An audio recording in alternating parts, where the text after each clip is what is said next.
Shalom Bapak, Ibu, Saudara-saudari yang terkasih di dalam Tuhan Yesus Kristus. Apa kabar Anda semuanya? Ya, kami berharap semua dalam keadaan yang sangat baik, dijagai Tuhan luar biasa, selalu sehat, selalu kuat dalam segala hal, dan tentu saja selalu semangat. Perkenalkan, saya Dewi, dan saya tidak sendirian di sini. Saya ditemani oleh rekan-rekan dari warga Blok C GKJ Wisma Panunggal Merican. Saya perkenalkan terlebih dahulu ya. Yang pertama saya memperkenalkan dari kiri paling ujung ada Melody. Halo Melody. Iya. Ada Ayu. Ya. Ada Ibu Devina. Shalom. Dan yang sebelah kanan saya ada Bapak Andang.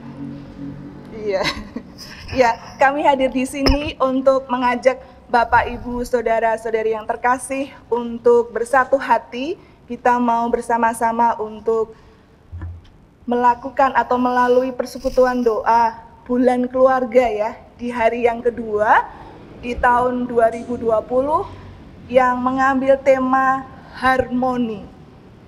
Nanti seperti apa bagian-bagian yang bisa kita pelajari dari renungan kali ini.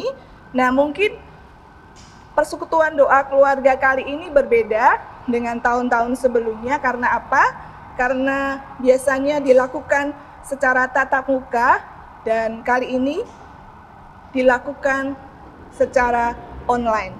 Tetapi kami berharap di sini Bapak Ibu Saudara dapat menikmati persekutuan ini dengan indah dan juga nantinya dapat mengalami berkat Tuhan yang luar biasa dalam hidup Bapak Ibu semuanya. Kita akan awali dengan memuji nama Tuhan terlebih dahulu ya. Ya, kita mau terus mengingat betapa baiknya Tuhan atas hidup kita. Kita mau terus ucap syukur kepada Dia yang selalu memberikan kasih-Nya yang tiada terbatas. Terima kasih Tuhan.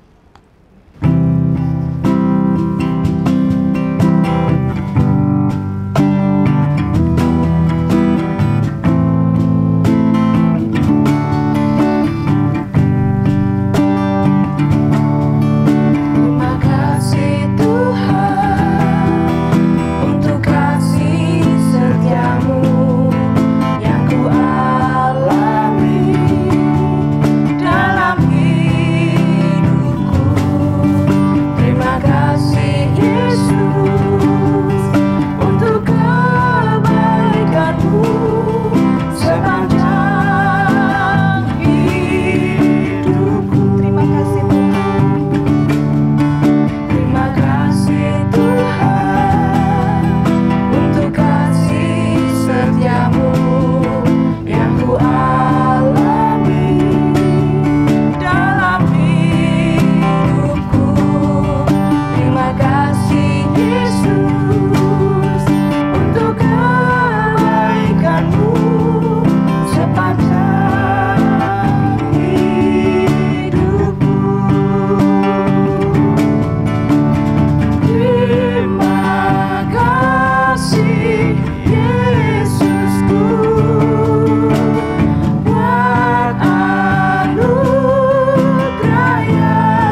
Ya, Bapak, Ibu, Saudara-saudari yang terkasih, saya ajak untuk kita bersama bersatu hati, kita akan mengawali persekutuan ini dengan berdoa terlebih dahulu.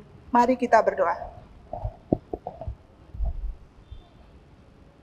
Tuhan Yesus, kami sungguh mengucap syukur, kami boleh merasakan kasih Tuhan dalam kehidupan kami sehari-hari.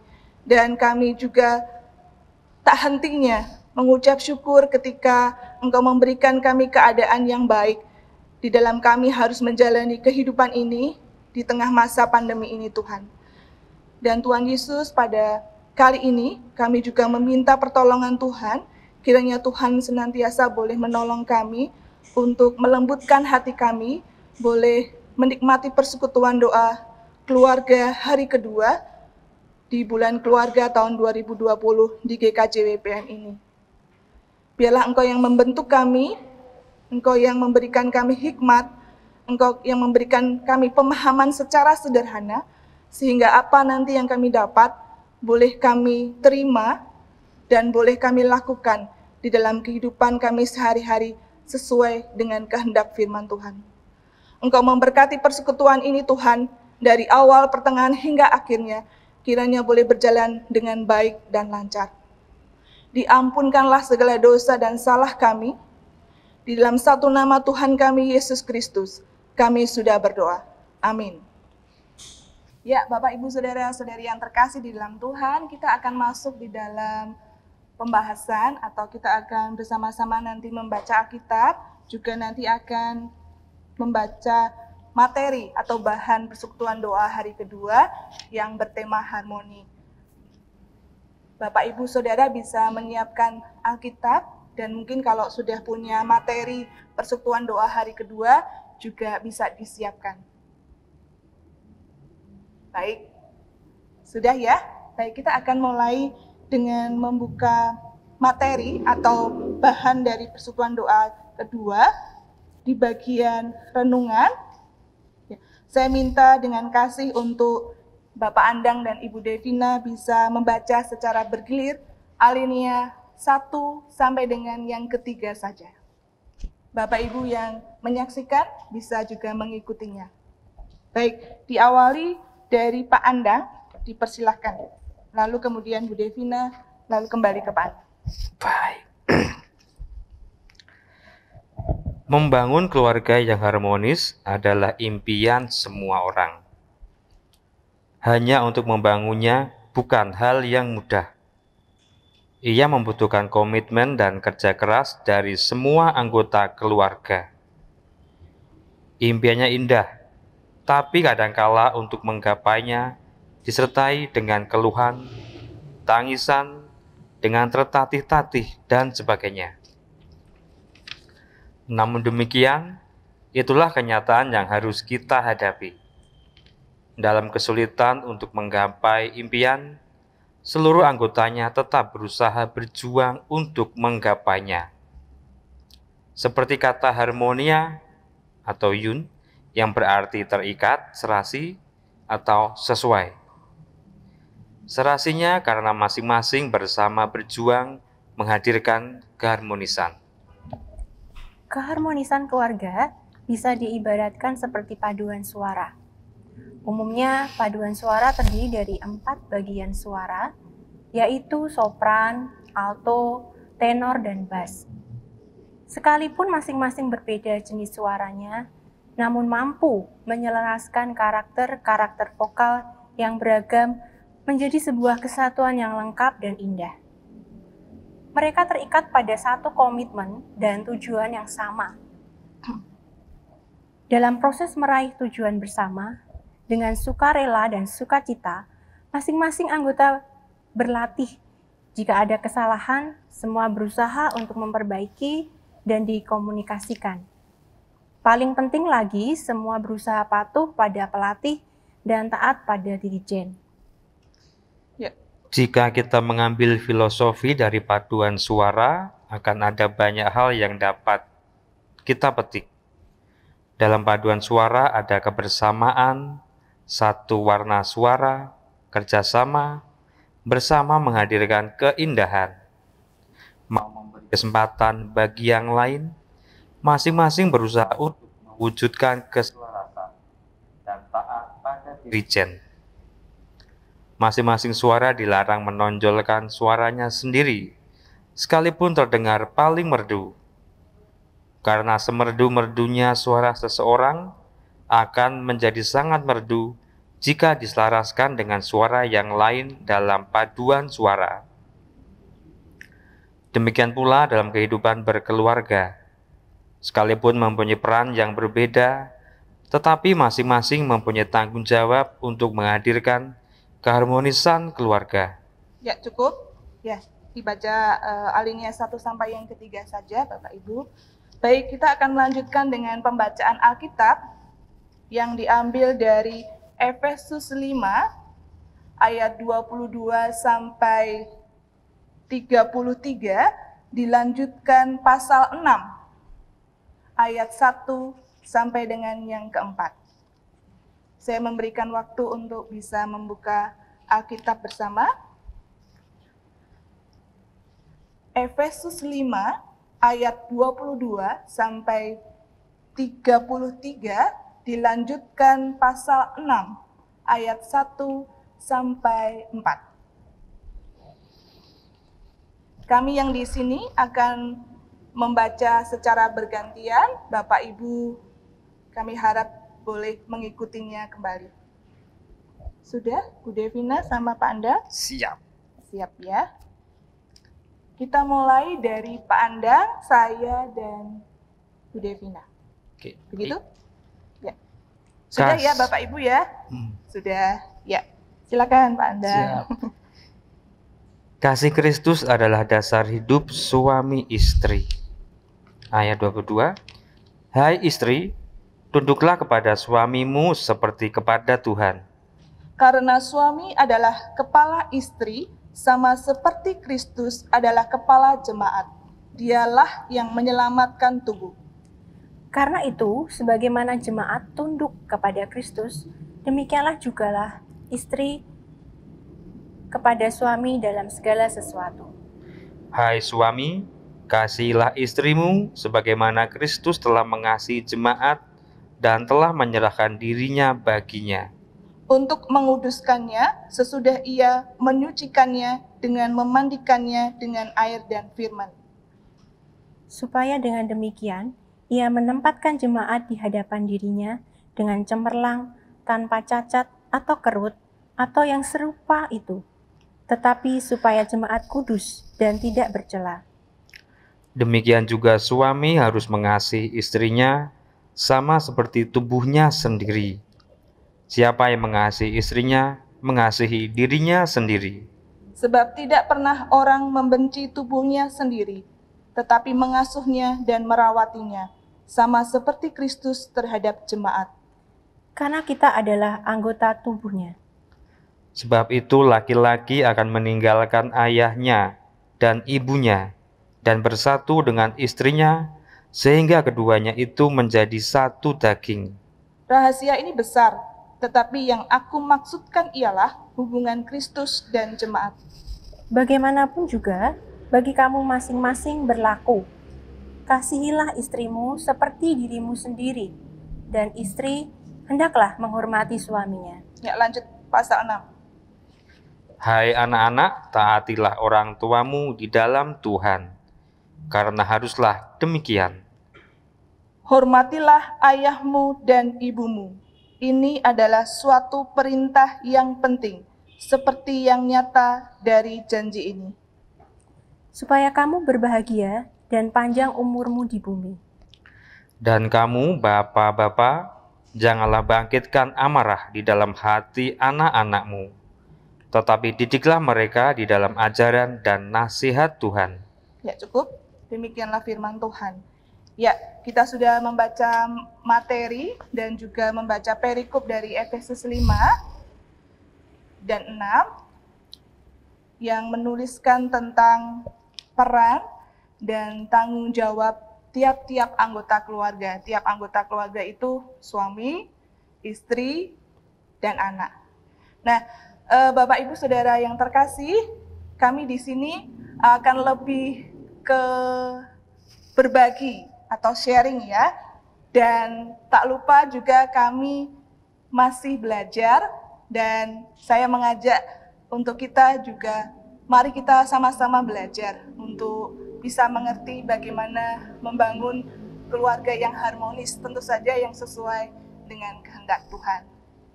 Begitu kami sampaikan terlebih dahulu. Ya, saya akan mengawalinya dengan memberikan pertanyaan kepada yang sudah hadir menemani saya. Jadi mungkin Pak Andang dan Bu Devina ini wakil ya, wakil dari Bapak Ibu Saudara yang berpasangan ya, suami istri. Begitu. Amin. Ya, kita akan masuk dalam pertanyaan ya. Saya akan memberikan pertanyaan pertama. Apakah tanggung jawab seorang istri? Pak Andang bisa menjawab sesuai dengan renungan atau perikop yang sudah dibaca. Itu bisa. Baik. Bila merunut dari ayat yang sudah dibaca tadi, menurut saya jawabannya adalah tunduk kepada suami seperti kepada Tuhan. Itu jawabannya Bu Dewi. Oke, tanggung jawab istri adalah tunduk kepada suami seperti kepada Tuhan. Tadi sempat kita baca juga ya di perikop ini. Baik. Mengapa Bu Dewi kita harus tunduk kepada suami? Oh ya, itu perwakilan dari pertanyaan istri-istri ya. Ya, sesuai dengan yang sudah kita baca dan perikop yang sudah kita baca pula, suami itu adalah kepala, yang artinya adalah pemimpin rumah tangga. Kalau ada pemimpin berarti ada yang dipimpin. Yang dipimpin siapa? Istri Istrinya, dan anak-anak. ya. Nah, agar keduanya, suami istri ini bisa mencapai tujuan bersama, baik istri, suami, perlu gerak sama dan ke arah yang sama. Tidak bisa ke arah yang beda. Itu dulu. Sudah diutarakan tadi di perikop seperti halnya kepala dan tubuh. Kalau kepala dan tubuh itu tidak bersepakat, tentu tidak akan berjalan seiring searah, apalagi mencapai tujuan. Melakukan gak iso, gitu ya. Apalagi sampai kepada tujuan. Begitu juga dengan suami istri, perlu menciptakan suatu kerjasama. Perlu juga bersikap bijak supaya dapat memainkan perannya masing-masing dengan pas. Kita tahu bahwa tugas suami adalah mencukupi Kebutuhan, keluarga. kebutuhan keluarga. Pak Andang lebih tahu ya. Salah satunya. Salah satunya, oke. Tugas suami adalah mencukupi kebutuhan keluarga. Mungkin ada lagi, tugas suami adalah menjadi pemimpin dalam suatu rumah tangga. Tugasnya istri adalah menjadi penolong bagi suami. Menjalankan apa yang sudah dipercayakan suami, termasuk mengedukasi atau mendidik anak-anak, baik itu secara ilmu atau iman, dan membentuk karakter anak-anak. Itu tugasnya istri. Namun saya berpikir bahwa ada yang tidak kalah penting, suami, istri, dan anak itu harus memiliki sikap mengasihi. Itu yang menurut saya penting. Tidak hanya mencukupi, tidak hanya menjadi penolong, tidak hanya menjadi anak yang hormat terhadap orang tuanya, tetapi kita semua harus memiliki sikap mengasihi. Begitu, Andang sama Devina, ada yang mau ditanyakan kembali? Iya, ini masih tentang tunduk nih Bu Dewi. Ya. Mengapa tunduk kepada suami harus seperti tunduk kepada Tuhan? Ya, karena hubungan suami istri ini Alkitab di sini menggunakan hubungan Tuhan dengan gerejanya sebagai padanannya atau persamaannya. Kalau suami sebagai kepala istri sama seperti Kristus itu adalah kepala jemaat. Jadi itu sebagai padanannya. Mengapa tunduk kepada suami harus tunduk seperti kepada Tuhan? Ya, karena hubungan suami istri ini Alkitab menghubungkan hubungannya Kristus sama jemaat. Kristus adalah kepala dari jemaat, nah suami itu adalah kepala dari istri. Begitu. Oke. Bu Devina, ada lagi? Kita sama-sama belajar ya. Ya, sesuai perikop dan bahan renungan. Baik, ada sedikit yang mengganjal nih Bu Dewi. Oh, ada yang mengganjal. Apa yang mengganjal? Apakah ini berarti ketertundukan seorang istri kepada suami bersifat mutlak? Ketertundukan istri kepada suami bersifat mutlak. Mutlak itu harus gitu ya, tidak bisa ditawar. Wajib. Benar ya? Wajib. Ya, saya jawab ya. Karena apa? Kalau kita melihat bagaimana jemaat tunduk kepada Kristus, begitu pula istri tunduk kepada suami. Dalam hubungan Kristus dengan jemaat, bukankah jemaat yang tunduk ya kepada Kristus? Enggak sebaliknya kan, bukan sebaliknya kan, Kristus yang tunduk, tetapi jemaat yang tunduk kepada Kristus. Jadi ketertundukan istri kepada suami itu harus, enggak bisa ditawar. Saya ingin bacakan atau mungkin lebih diperjelas, ada di materi. Saya bacakan sedikit ya, ada bagian materi yang mungkin bisa memperjelas. Bagian yang ingin saya bacakan begini. Relasi suami istri digambarkan seperti Kristus dan jemaat. Seorang istri dipanggil untuk tunduk kepada suami, seperti ketika ia tunduk kepada Tuhan. Ketundukan kepada Tuhan bukan karena takut, ingat ya, bukan karena takut. Namun ketundukan itu karena cinta kasih dan ketaatan. Ketaatan, kenapa ketaatan? Karena sudah menerima atau telah menerima kasih karunia dari Tuhan. Jadi ketundukan itu bukan karena takut, namun karena cinta kasih dan taat. Kenapa? Karena dia sudah menerima kasih karunia dari Tuhan. Nah, mungkin kita berpikir ya, sepertinya kok tidak adil ya, suami tidak perlu tunduk, sedangkan istri harus tunduk ya. Ya, Bu Devina? Betul. Dan saya ya. Tidak adil. Nah, sebelum kita sampai kepada kesimpulan adil atau tidak adil, kita melihat dulu peran suami ya dalam rumah tangga. Oke? Ya, pertanyaan selanjutnya dari saya adalah, apakah tanggung jawab suami? Pak Andang, mungkin bisa bantu jawab. Bisa sesuai dengan perikop ini? Ya. Mungkin tadi mengambil dari bacaannya sudah tadi dibacakan. Ya. Menurut saya panggilan suami adalah untuk mengasihi istrinya seperti dirinya sendiri. Itu jawaban saya. Ya. Mengasihi istrinya seperti dirinya sendiri. Suami itu tidak hanya mencukupi kebutuhan, tetapi juga harus mengasihi. Harus bisa memimpin, mau dibawa kemana keluarganya. Ada lagunya ya itu ya, tapi tidak usah nyanyi. Jadi tanggung jawabnya cukup besar. Mencukupi, mengasihi seperti dirinya sendiri. Harus bisa mimpin dan harus tahu arah yang benar, supaya yang dipimpin juga benar jalannya. Begitu? Setuju. Ya. Ada lagi yang mau? Tadi Pak Andang sampaikan bahwa panggilan suami itu untuk mengasihi istrinya seperti dirinya sendiri. Mengapa ya harus mengasihi seperti dirinya sendiri? Ya.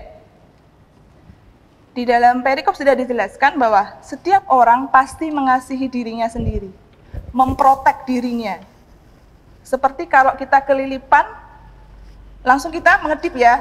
Nggak apa namanya nih, terbelalak gitu ya. Tetapi ketika kita kelilipan, kita langsung ngedip. Itu memprotek gitu ya, sama gitu ya. Ini yang semestinya dinyatakan oleh suami dalam hal mengasihi istrinya. Jadi mengasihi istrinya sama dengan mengasihi dirinya sendiri. Tidak boleh kurang.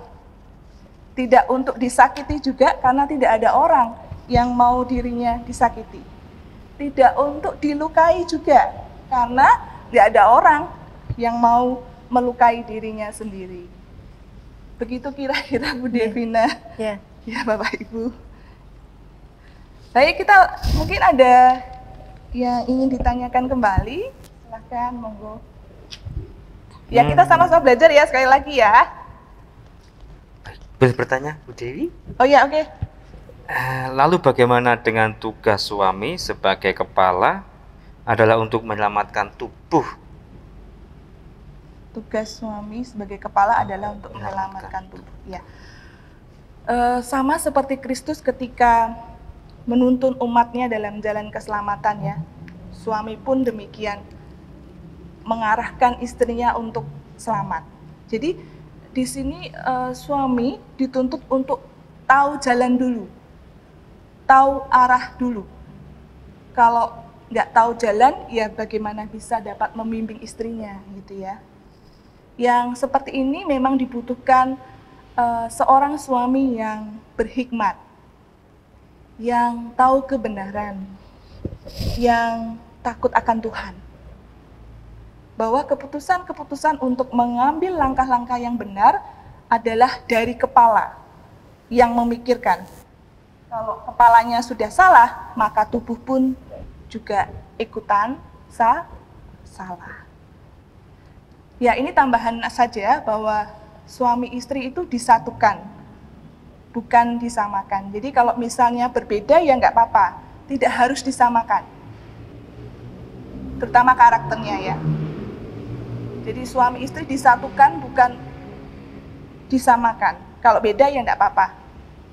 Misalnya beda selera makan, beda hobi, beda selera tontonan.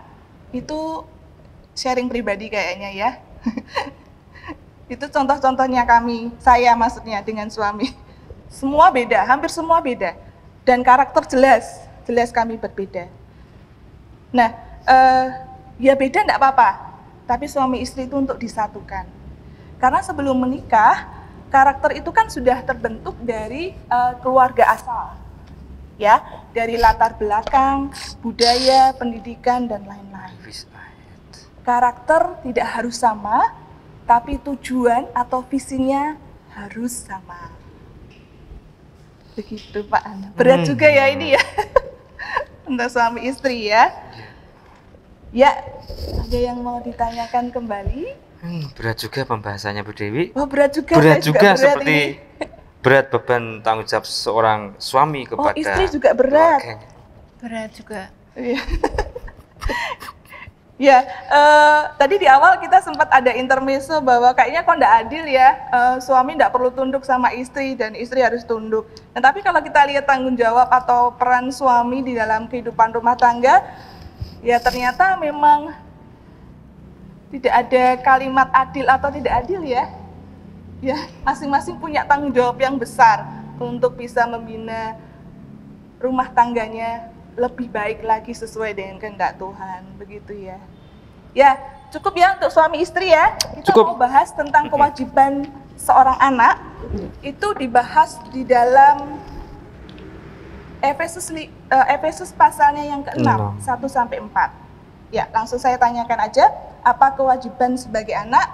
Bu Devina mungkin bisa baca di perikop yang pasal 6. Jawabannya. Iya. Kalau kita tadi baca bersama dari Efesus 6 ayat 1 dan 2, kewajiban sebagai anak harus taat dan hormat kepada orang tua. Harus taat dan Iya. hormat kepada orang tua. Mengapa anak harus taat? Karena itu perintah, karena haruslah demikian. Ya, karena haruslah demikian. Baik. Ya. Ya, saya sempat membuka namanya Bible NIV. Itu Alkitab terjemahan bahasa Inggris, sedikit berbeda gitu ya.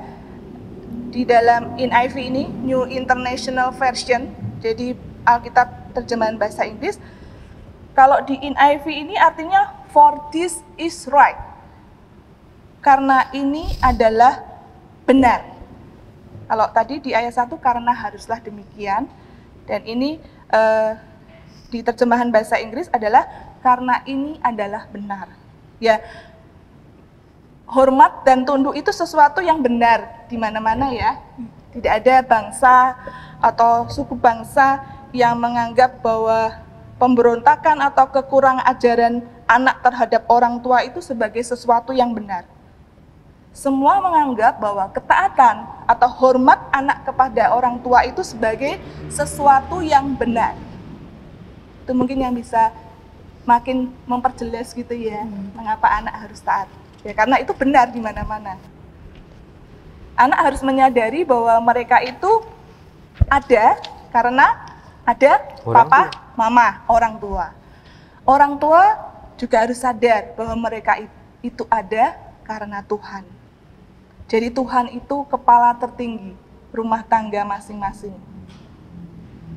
Kalau suami itu wakil dari Tuhan di dunia. Kalau istri itu wakil dari suami. Dan anak-anak itu adalah bagian yang mau dibentuk dengan ketentuan-ketentuan dari orang tua masing-masing. Sehingga anak-anak tidak boleh sewenang-wenang. Mereka harus belajar untuk mentaati perintah-perintah. Tetapi di samping kewajiban-kewajiban tadi, anak-anak itu juga memiliki hak ya. Iya. Haknya apa? Mungkin bisa dibagikan, bisa tahu juga ya haknya apa? Haknya adalah menerima didikan yang benar. Edukasi. Secara ilmu ataupun iman ya. Haknya mereka juga menerima cinta kasih. Ya, saya ingin menyimpulkan dari hasil sharing kita atau berbagi kita pada persekutuan kali ini bahwa dari renungan, dari perikop, dari hasil perbincangan kita kali ini, semua harus menjalankan peran sebagaimana fungsinya. Suami harus melangkah dengan benar, sehingga ketika istri tunduk kepada suami pun jalannya benar. Anak juga harus menjalankan perannya dengan baik. Ya, sekali lagi saya berpikir bahwa mungkin kita semua berpikir ini semua nggak mudah ya untuk dilalui bahkan dilakukan. Ya, saya mengajak untuk mari kita belajar memahami bagian ini dan kita melakukan ini. Memang tidak mudah kalau kita berjalan sendiri tidak melibatkan Tuhan di dalamnya sebagai kepala tertinggi keluarga kita. Dan memang harus menjalankan peran secara bersama-sama, meskipun perlahan-lahan, meskipun membutuhkan proses. Tetapi lakukanlah itu bersama-sama, suami, istri, dan anak menjalankan perannya secara bersama-sama. Saya kira cukup ya. Cukup ya sharingnya. Cukup dimengerti. Kiranya Tuhan menolong kita untuk menjadi keluarga yang sesuai dengan kehendak Tuhan yang tertulis di dalam Alkitab. Amin. Amin. Tuhan memberkati. Baik, kita mau berdoa syafaat. Saya mengajak Bapak Ibu Saudara yang menyaksikan juga boleh berkenan mendukung di dalam doa. Kita akan berdoa bersama-sama. Saya minta dengan kasih Bu Devina untuk menutup juga nantinya untuk doa penutup. Sebelumnya doa syafaat terlebih dahulu. Ada beberapa pokok doa, saya bacakan, Bu Devina nanti bisa mendoakan ya. Berdoa untuk penerapan yang bisa kita ambil melalui persekutuan doa hari kedua ini. Tuhan menolong masing-masing anggota untuk menjalankan peran sesuai dengan firman Tuhan. Berdoa untuk masing-masing keluarga terus mengandalkan Tuhan dan menjadikan Tuhan sebagai pusat kehidupan berkeluarga masing-masing. Berdoa untuk serangkaian kegiatan bulan keluarga di GKJ BPN tahun ini. Berdoa untuk kelangsungan hidup jemaat dalam masa pandemi ini dan doa penutup. Begitu, mari Bapak Ibu Saudara, saya ajak untuk bersatu hati. Kita mau berdoa bersama-sama. Dipersilahkan Bu Devina. Baik, mari kita bersatu dalam doa. Tuhan Yesus yang penuh kasih, terima kasih Tuhan untuk penyertaan-Mu dalam acara PD yang kedua ini. Terlebih lagi kami bersyukur dan berterima kasih karena Tuhan juga memimpin, menuntun rangkaian kegiatan bulan keluarga di tahun ini, baik yang sudah berjalan ataupun akan berjalan. Kami mengucap syukur Tuhan. Kami juga saat ini berdoa Tuhan untuk panitia Bulan Keluarga tahun 2020 ini Tuhan selalu berkati, dan kami juga berdoa agar rangkaian kegiatan Bulan Keluarga ini boleh menyadarkan kami dan memampukan kami untuk kami dapat dan terus mengandalkan Tuhan di dalam perjalanan rumah tangga kami. Kami juga menjadikan Engkau sebagai pusat dalam kehidupan rumah tangga kami. Kami memohon Tuhan agar firman Tuhan itu juga menjadi sumber kasih di dalam keluarga kami. Tuhan, kami juga berdoa untuk kelangsungan hidup jemaat di GKJ Wisma Panunggal Merican ini. Dengan masa pandemik ini, Tuhan menganugerahkan kesehatan fisik, kesehatan mental, dan pertumbuhan rohani yang baik hari demi hari. Kami juga mengucap syukur karena kami boleh bersama-sama menikmati PD yang kedua ini bersama-sama, baik itu di sini maupun dengan keluarga yang ada di rumah.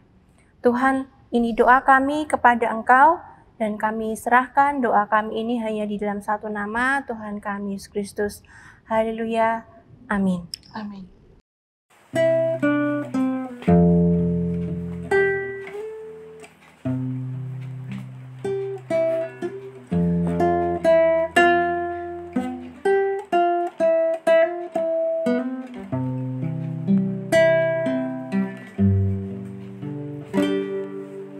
Kau hiasi kehidupanku dengan kemurahan-Mu.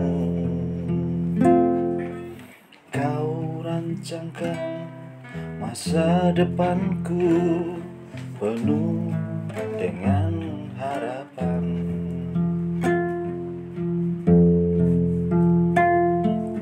Kau hiasi kehidupanku dengan kemurahan-Mu. Kau rancangkan masa depanku penuh dengan harapan. Aku ada saat ini, semuanya karena kasih-Mu. Aku hidup hari ini, semua berkat kemurahan-Mu. Terima kasih Yesus, Engkau sangat baik, teramat baik bagiku.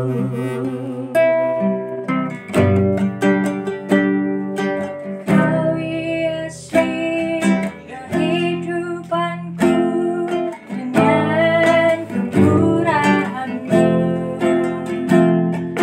Kau rancangkan masa depanku penuh dengan harapan. Aku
Bapak, Ibu, Saudara-saudari yang terkasih di dalam Tuhan, kita akan menutup persekutuan doa bulan keluarga 2020 hari kedua. Kiranya persekutuan ini boleh membuat kita terus boleh memahami dan belajar tentang bagaimana kita membangun keluarga yang harmonis. Tetap semangat, senantiasa sehat, kami doakan dalam kehidupan kami sehari-hari, dan tetap sukacita ya. Baik, kita akan menutup dengan memuji nama Tuhan, pujian Bahasa Cinta.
Ajarilah kami bahasa cinta.